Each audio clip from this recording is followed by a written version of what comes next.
آج کا مسلمان ایسا سمجھ رہا ہے کہ بس اکیلا وہ دنیا میں پہلی مرتبہ پریشان ہوا ہے.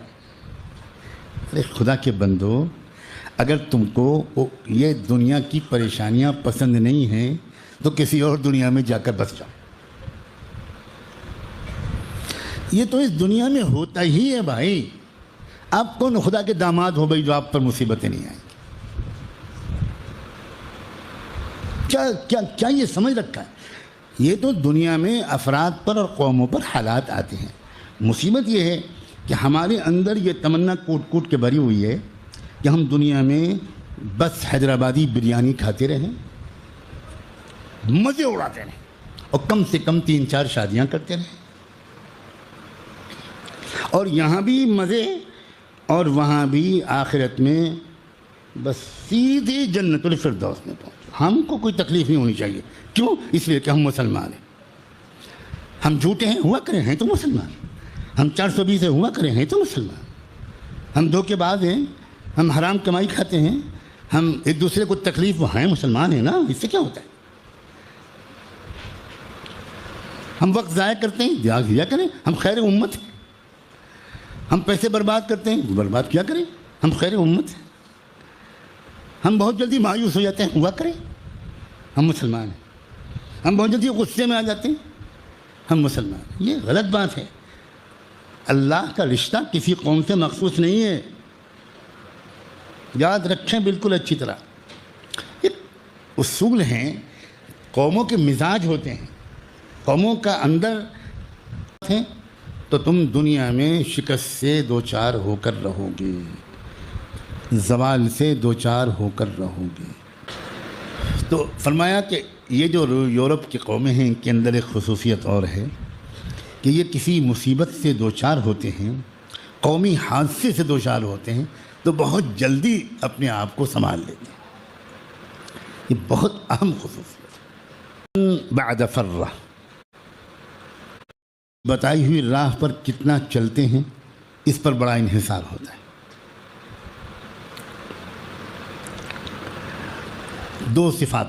تیسری صفت وَأَوْشَكُهُمْ كَرَّةً بَعْدَ فَرَّةٍ. عمرو بن عاص فرماتے ہیں کہ اس یورپین قوم کی اس مضبوطی کا ایک سبب یہ بھی ہے کہ ان کی مزاج کی ایک خصوصیت ہے کہ وہ اگر کچھ پریشانی اور شکست میں مبتلا ہو جاتے ہیں، کوئی معرکہ ہار جاتے ہیں،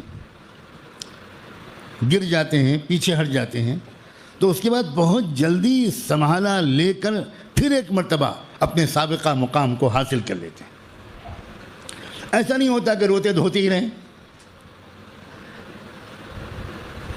احساس کمتری، مایوسی میں مبتلا رہیں، چڑچڑے پن میں مبتلا رہیں. یہ الفاظ جو میں بول رہا ہوں یہ بالکل صرف الفاظ نہیں بول رہا ہوں، ایک ایک لفظ کے پیچھے میں درد اور غم میں ڈوب کر اپنی قوم کی حقیقت بیان کر رہا ہوں.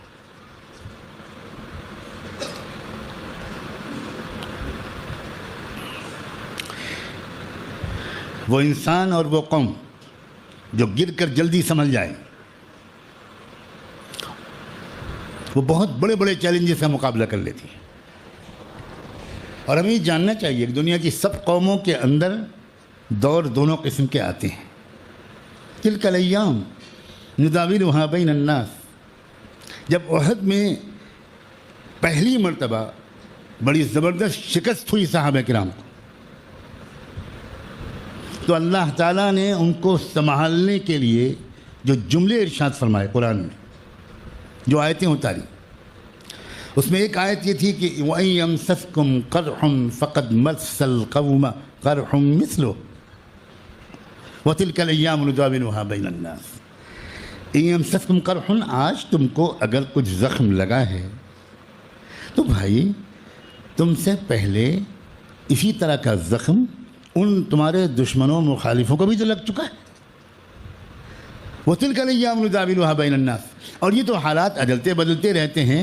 کل ان کی باری تھی، آج تمہاری باری آئی ہے، پھر کل ان کی باری آ سکتی ہے. اس میں مایوس ہونے کی کیا بات؟ اٹھو. یہ جو تربیت کا انداز ہے نا، اور اس کا نتیجہ جانتے ہیں کیا ہوا؟ اللہ اکبر! حضور صلی اللہ علیہ وآلہ وسلم نے اپنی اس قوم کو جو بظاہر عسکری میدان جنگ میں ہار گئی تھی، اس کو نفسیاتی طور پر اس شکست سے نکالنے کی عجیب تدبیر کی۔ دیکھو، اصل فتح اور شکست سیاسی اور عسکری اور فوجی نہیں ہوتی، اصل فتح اور شکست نفسیاتی اور ذہنی ہوتی۔ اگر کوئی ہار جائے، اندر سے ہمت ٹوٹ جائے تو ہار گیا، وہ گیا۔ اور اگر کوئی سیاسی عسکری میدان میں ہار گیا اور اندر سے وہ مضبوط ہے تو وہ کل کو پھر بازی مار لے گا۔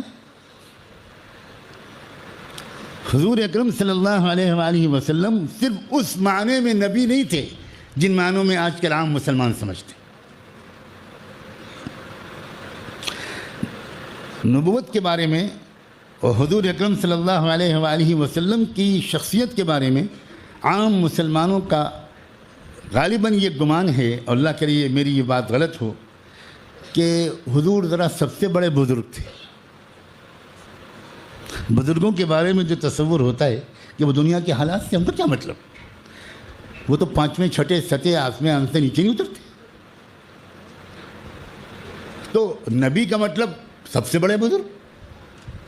بھائی، حضور اکرم صلی اللہ علیہ وسلم بہترین فوجی قائد بھی تھے، بہترین سیاسی رہنما بھی تھے، بہترین مدبر بھی تھے، بہترین صحت کے اصول کے ماہر ترین رہنما بھی تھے۔ کیا نہیں تھے حضور؟ حضرت نے کیا فرمایا کہ ہم دنیا میں یہ سوچتے ہیں کہ ہمارے اوپر کوئی مصیبت نہ آئے، کوئی سختی نہ آئے، ہمارے اوپر کوئی حالات نہ آئے، اور ہم اپنے آپ کو مسلمان بھی کہیں، اور ساتھ میں ہمارے ساتھ کیا ہونا چاہیے کہ ہم ہر وقت مزے میں ہر چیز کھاتے رہیں۔ ایسا کہاں ہو سکتا ہے کہ اور یہاں سے ہم اگر مسلمان ہو گئے وہاں سے رشوت بھی کھائیں گے، لوگوں کے ساتھ دھوکہ بازی کریں گے، اور جو ہمارا جو سامان ہوگا بزنس کا وہ ہم غلط طریقوں سے بیچیں گے، اور ہمارے معاشرے کے اندر جو ہمارے اوپر جو چیزیں اللہ نے فرض کی ہیں ان کو ہم چھوڑیں گے، اور پھر کہیں گے آگے جب ہم مر جائیں اور سیدھا جنت میں چلیں گے۔ ایسا کہاں ہو سکتا ہے؟ اللہ نے دنیا بنائی ہی اسی لیے ہے، یہ امتحان کا ہے۔ خود حضور اکرم صلی اللہ علیہ وسلم نے فرمایا الدنیا سجن المؤمن و جنت الکافر، دنیا مسلمان کے لیے قید خانہ ہے۔ یہاں قید خانے سے مراد یہ نہیں ہے کہ انسان کو، بلکہ آزادی دی گئی ہے اس قید خانے کے اندر کہ آپ کو جو مرضی آپ کرو، چاہے یہ والا راستہ اختیار کرو یا یہ والا راستہ۔ اللہ نے فرما دیا یہ راستہ جنت تک لے جائے گا، یہ راستہ جہنم تک لے جائے گا، آپ کو جو مرضی ہے اس میں کیجئے۔ اسی لیے ہمیں سوچنا چاہیے ہمیں کس راستے پر چلنا ہے۔ اللہ ہمیں اس راستے پر چلنے کی توفیق عطا فرمائے۔ وآخر دعوانا ان الحمد للہ رب العالمین۔